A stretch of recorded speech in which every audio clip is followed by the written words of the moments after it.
Hello दोस्तों, कैसे हैं आप लोग। आई होप आप लोग बहुत अच्छे होंगे। दोस्तों, आज मैं नई कर व्यवस्था और पुरानी कर व्यवस्था का एक तुलनात्मक अध्ययन इस वीडियो में करने जा रहा हूं, वो भी फाइनेंशियल ईयर 23-24 के लिए, अर्थात 1 अप्रैल 2023 से जो ईयर शुरू होने वाला है उस पर बात करेंगे। यहाँ पर 50,000 का स्टैंडर्ड डिडक्शन नई और पुरानी कर व्यवस्था दोनों में लागू है। पुरानी कर व्यवस्था में आपको 80C 80D जैसे सेक्शन में छूट मिल जाती है, नई कर व्यवस्था में कोई भी छूट नहीं है। पुरानी कर व्यवस्था में 5 लाख तक पर आपको रिबेट मिलता है, नई कर व्यवस्था में 7 लाख तक की इनकम पर आपको टैक्स रिबेट मिलता है। तो चलिए आपकी सैलरी पर नई और पुरानी कर व्यवस्था का एक तुलनात्मक अध्ययन करते हैं, जिससे आपको आइडिया मिलेगा कि नेक्स्ट ईयर आपको कितनी सेविंग करनी चाहिए या सेविंग करने का कोई मतलब निकलेगा नहीं। चलिए शुरू करते हैं। नमस्कार दोस्तों, मैं कोजन सिंह आपके अपने चैनल फाइनेंस की पाठशाला में आप सभी का स्वागत करता हूं। दोस्तों, इस चैनल पे हम एनपीएस, ओपीएस और साथ ही उन सारी स्कीम्स पर बात करते हैं जो गवर्नमेंट एम्प्लॉय को डायरेक्ट लाभ पहुंचा सकते हैं। अगर आप चैनल पर नए हैं, पहली बार आए या अभी तक आपने चैनल को सब्सक्राइब नहीं किया, चैनल को सब्सक्राइब करके बेल आइकन बटन को प्रेस जरूर कर दीजिएगा और साथ में मेरे मोटिवेशन के लिए इस वीडियो को लाइक भी जरूर कर दीजिएगा। तो चलिए शुरू करते हैं आज की पाठशाला।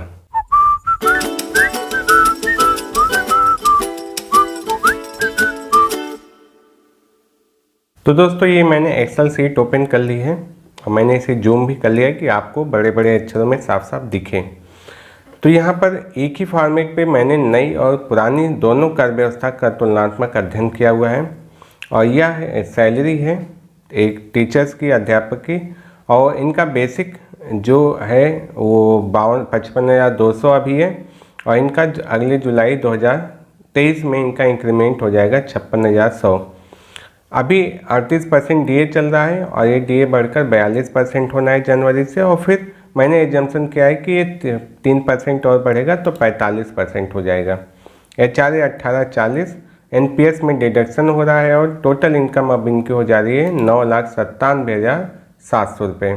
थोड़ा बहुत ऊपर नीचे हो सकता है, जैसे मैंने 3% एजम्पशन किया है 42 से 45, तो ये हो सकता है 4% भी हो जाए। तो मैं कम से कम के साथ चल रहा हूँ। अब देखिए, यहाँ पर HRA का कोई डिडक्शन नहीं मिलना है।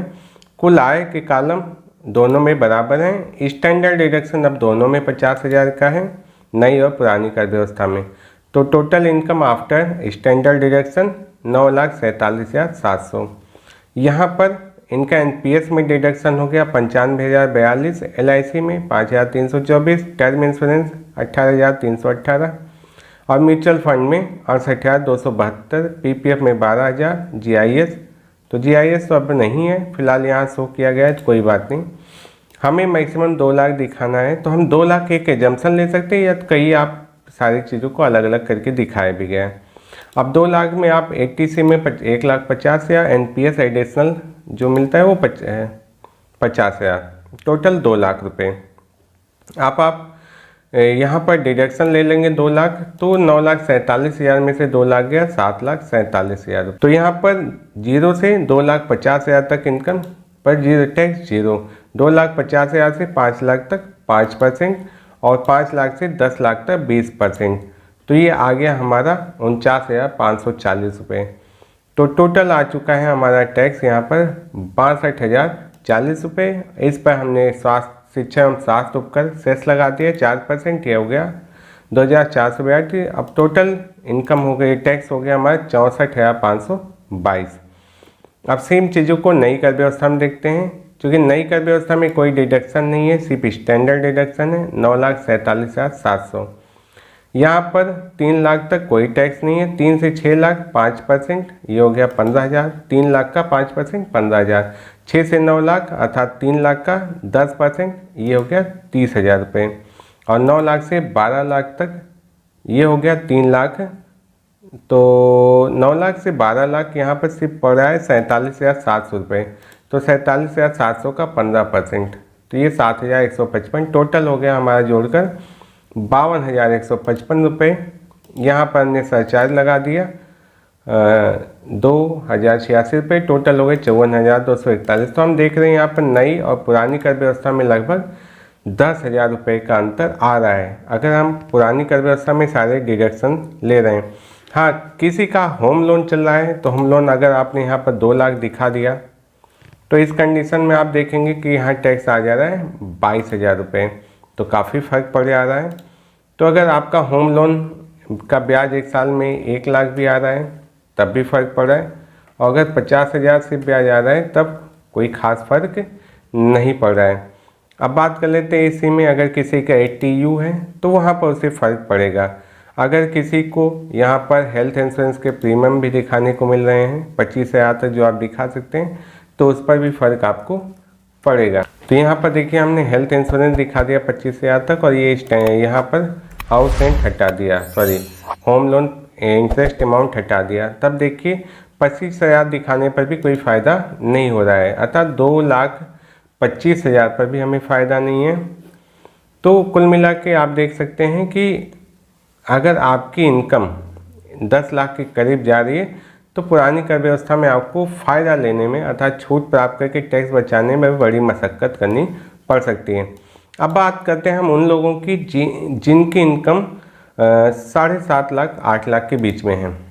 तो पहले हम बात करेंगे 7,40,000 के करीब।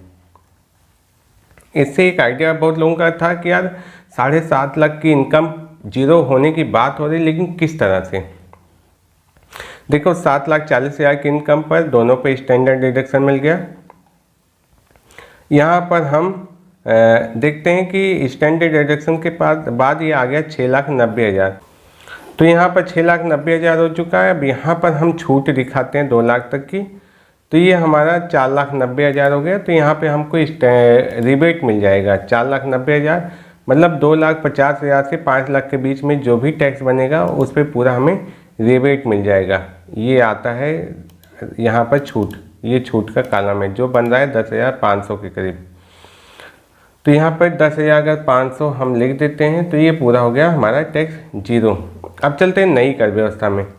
नई कर व्यवस्था में क्या है, 3 लाख तक जीरो, और 3 लाख से 6 लाख तक आपका जो भी टैक्स बनेगा 15,000, 6 लाख से 9 लाख तक आपके 90,000 रुपये पे बनेगा 9,000 का टैक्स। तो यहाँ पर क्या टैक्स, टोटल टैक्स आपके हो जाएंगे 15,9 24,000 रुपये। तो ये क्या करेगा, ये 24,000 आपको टैक्स रिबेट दे देगा। तो जहाँ आप वहाँ पर पा रहे थे टैक्स रिबेट 12,500 तक, अब वहीं टैक्स रिबेट आपको मिलेगा 25,000 रुपये तक, और ये टैक्स आपका हो जाएगा जीरो। तो अगर आप पुरानी कर व्यवस्था में हैं और आपके पास सेविंग पर्याप्त है तो आप उसके साथ बने रह सकते हैं, लेकिन 7,50,000 तक की इनकम के लिए आप नई कर व्यवस्था का भी चुनाव कर सकते हैं, बेहतर होगा, क्योंकि आपको कोई डॉक्यूमेंट इकट्ठा करने की जरूरत नहीं होगी, कोई सेविंग कुछ प्लानिंग नहीं। सेविंग आप अपने पर्सनल फाइनेंशियल प्लानिंग के अनुसार करते हैं तो वो आप करते रह सकते हैं। आई होप दोस्तों ये वीडियो आपको काफ़ी हेल्पफुल लगी होगी। मुझे कमेंट करके जरूर बताइएगा मेरी मेहनत आपको कैसी लगी, कितनी यूज़फुल लगी। आप मुझसे कोई और कैलकुलेशन चाहते हैं, जानना चाहते हैं कि किसी की अगर इतनी सैलरी है तो उसको कितना हो सकता है। अगर आप अपना पर्सनल जानना चाहते हैं तो आप मुझे टेलीग्राम पर चैट कर सकते हैं, आप मुझे मेल कर सकते हैं। तो कमेंट करने के साथ साथ लाइक कर दीजिएगा और चैनल को सब्सक्राइब करके बेल आइकन बटन को प्रेस भी जरूर कर दीजिएगा। तो चलिए मिलते हैं नेक्स्ट वीडियो में ऐसी इन्फॉर्मेशन, नॉलेज और अपडेट के साथ। तब तक के लिए नमस्कार।